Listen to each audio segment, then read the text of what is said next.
একজন দোকানদার একটি দ্রব্য ৭৫ টাকায় বিক্রি করে এবং তাতে তার কিছুটা ক্ষতি হয়। যদি সে দ্রব্যটি ৯৬ টাকায় বিক্রি করত তাহলে তার পূর্বের ক্ষতির দ্বিগুণ লাভ হতো। দ্রব্যটির ক্রয় মূল্য কত? উত্তর: ধরি দ্রব্যটির ক্রয় মূল্য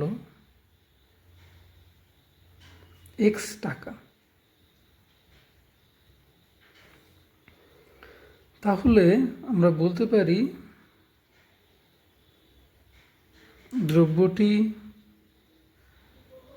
৭৫ টাকায় বিক্রি করলে ক্ষতি হয়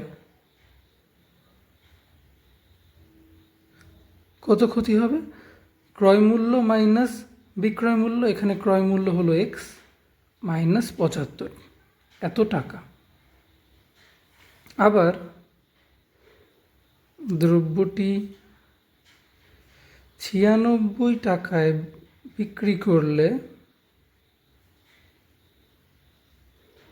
লাভ হয়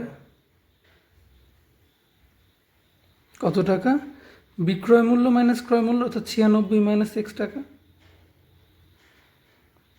তাহলে আমাকে বলেছে এই লাভের পরিমাণটা ক্ষতির পরিমাণের দ্বিগুণ, অর্থাৎ ক্ষতিকে যদি আমরা ২ দিয়ে গুণ করি তাহলে লাভের পরিমাণ পেয়ে যাব।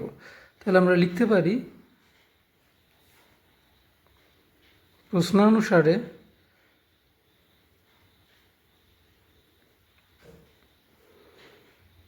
Two into x minus 75 is equal to 96 minus x.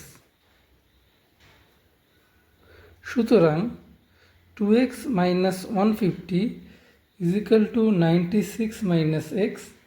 তাহলে x এর দিকে চলে আসলে হবে 3x ইজ ইকাল টু 150-এর দিকে চলে হয়ে যাবে 6, 9, 5, 14, 1 আর 1 2, 246। তাহলে x ইজ ইকাল টু 3 দিয়ে কাটলে হবে 3 8 24, 3 2 6। তাহলে x ইজ ইকাল টু 82। তাহলে আমরা বলতে পারি সুতরাং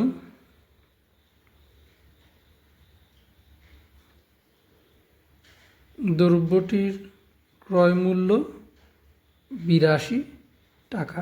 অ্যান্সার।